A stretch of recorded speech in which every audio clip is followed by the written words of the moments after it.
This is David from TigerStyle. And hi, I'm Randy from TigerStyle, and we're going to give you a look at Spider, Rite of the Shrouded Moon.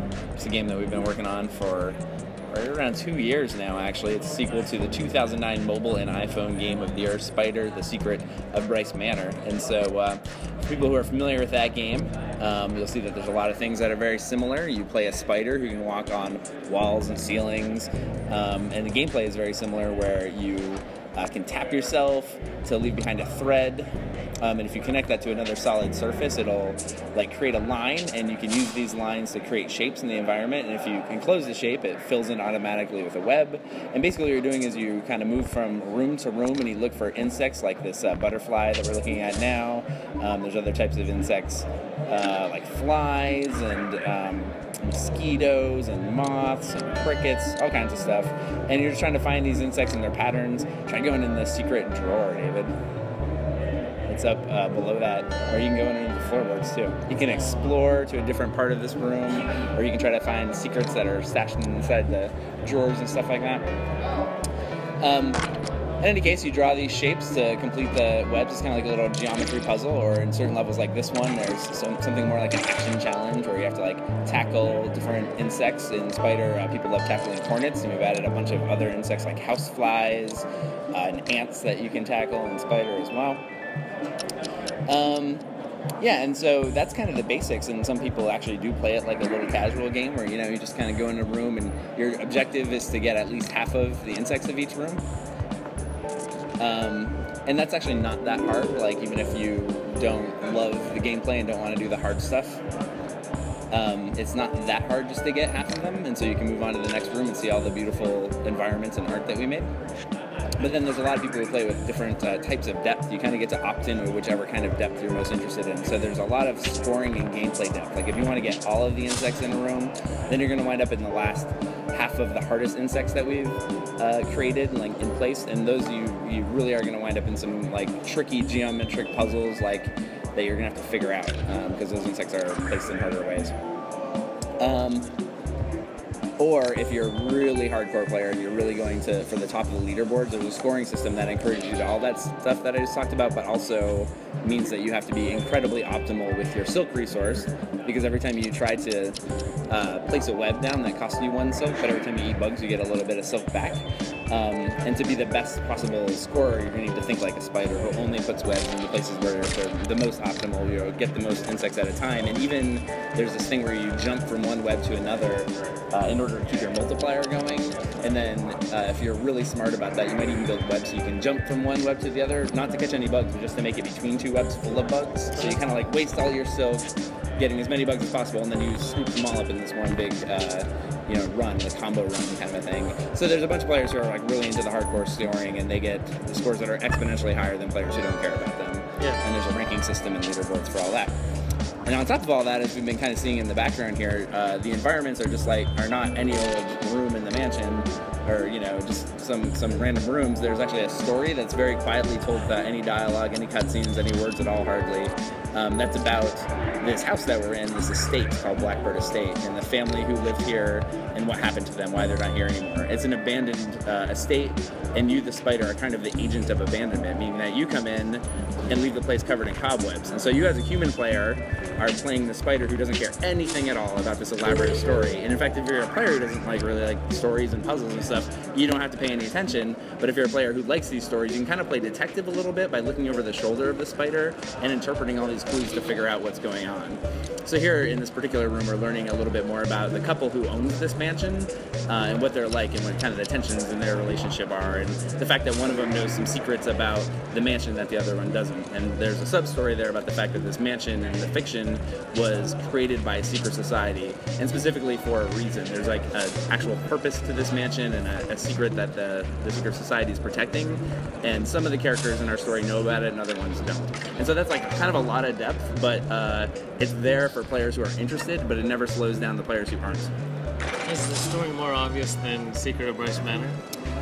It's both more obvious and less obvious. I think for a lot of players, I think we expect more players to pick up on it right away because there's much more juicier hints about the existence of the story, and there's more connections you can make right away. Like, starting in the very first room, you'll see articles of clothing, like hanging up or whatever, that you've seen in pictures. So you can be like, oh, that's what that person wore or whatever. And there's also better, kind of like what I call breadcrumbs, meaning like one of the characters, for example, he has a sweet tooth and he eats a lot of candy. David, why don't you start this level over in rain so we can see, or night, so you can see what it's like when you look out the window and it's different. So there's definitely more things. It's a little bit easier to play detective in this game, so I think more people will pick up on the story. But the story goes down to greater layers of depth, where like you really have to be a pretty hardcore story detective to really understand the whole thing. And that kind of brings us to the puzzles, whereas in the first Spider, there's just one puzzle that is very, very deeply hidden. So now we're going to see an example of using, well, for one thing, we're going to see an example of different spider types. Which there are many in the game, so David's going to switch to a different spider type so we can check out what that's like. Here's our insect collection board where we can collect all the different insects of the game. There's a lot of hidden insects, some of which only come out in certain conditions or only come out in certain moon phases and stuff. So there's lots of different things to do in this game, lots of different things to collect. We're going to go back to Mansion North. Well, first we're going to change the weather or time, whichever you like. Decisions. We're going for time.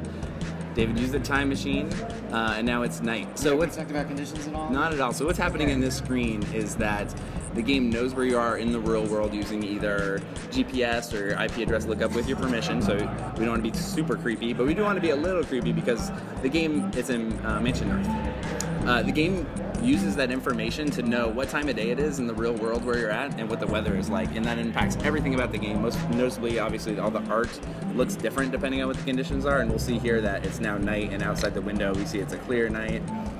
And that's a tower. That's another part of the estate that you can go to. Now the light's on, and and it also changes gameplay. So previously we saw that there was like sleepy insects, and now we've got some moths. Actually, go inside this drawer, and you'll like make the moths come out.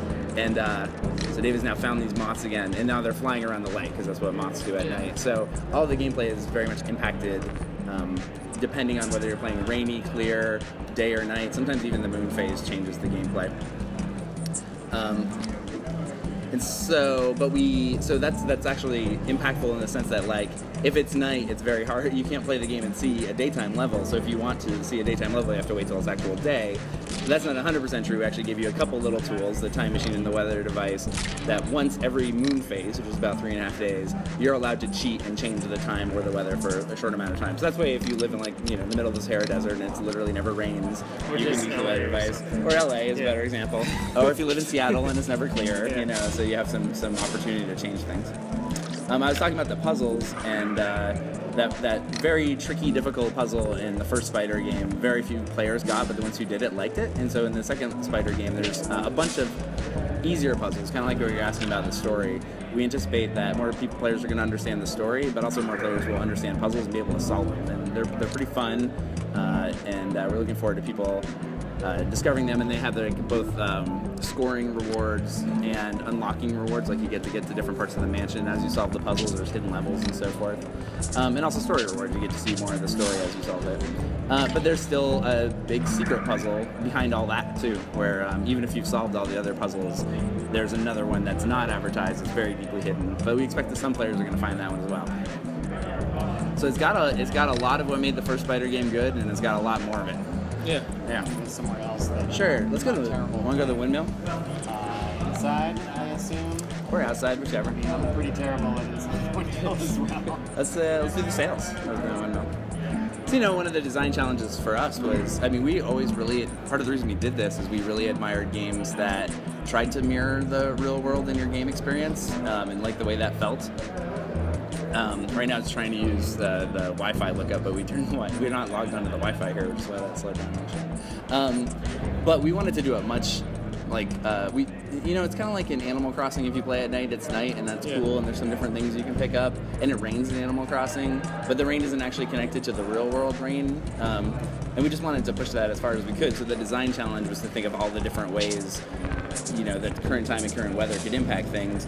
And that actually turns out to be not that part of a problem for spiders, because spiders are these tiny little creatures who are actually very susceptible to the weather, and they're part of the larger ecosystem of bugs, which also really is dependent on the weather and time and stuff. So we've got fireflies, for example, that only come out at night.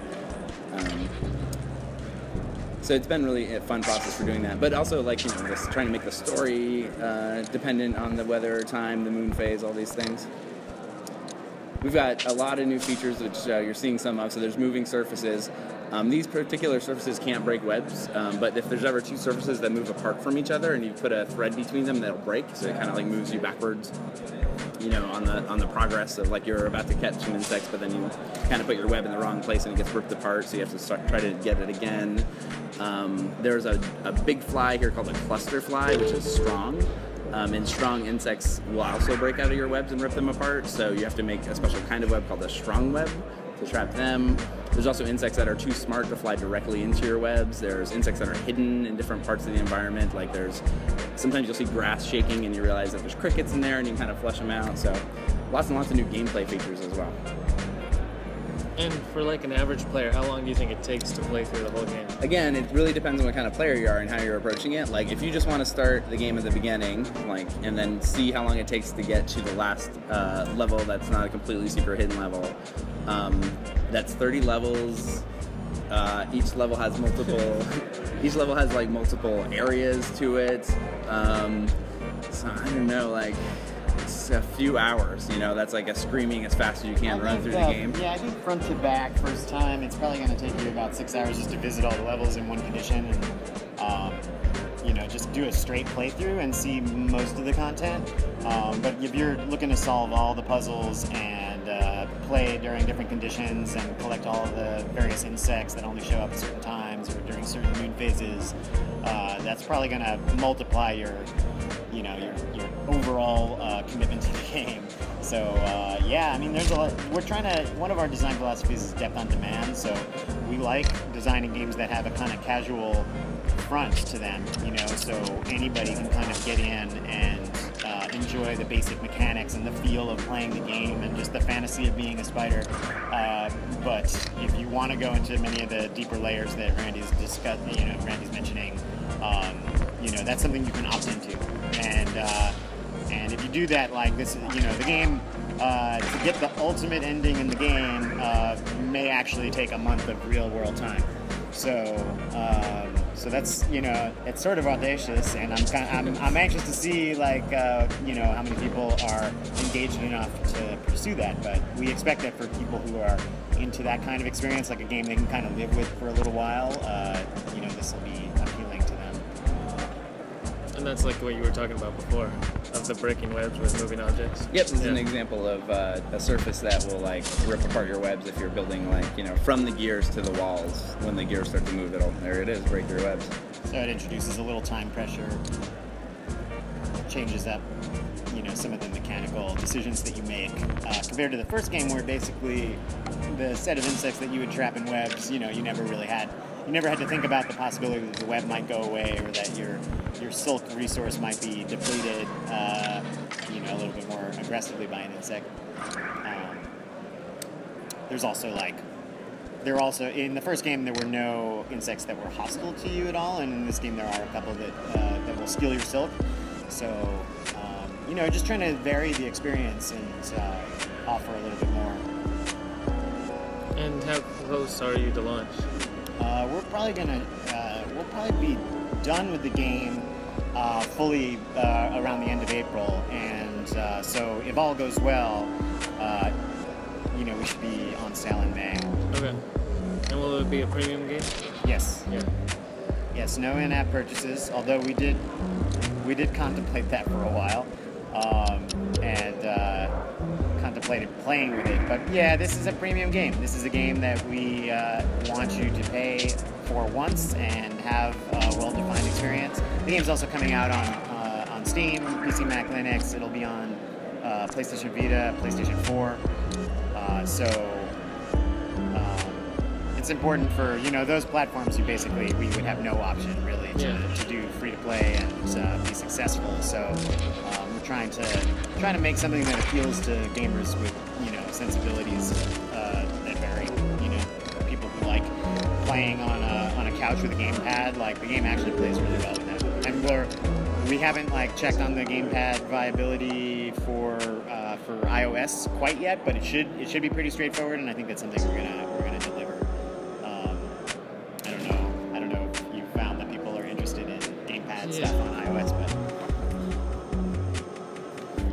alternate play style. Cool. Thanks. All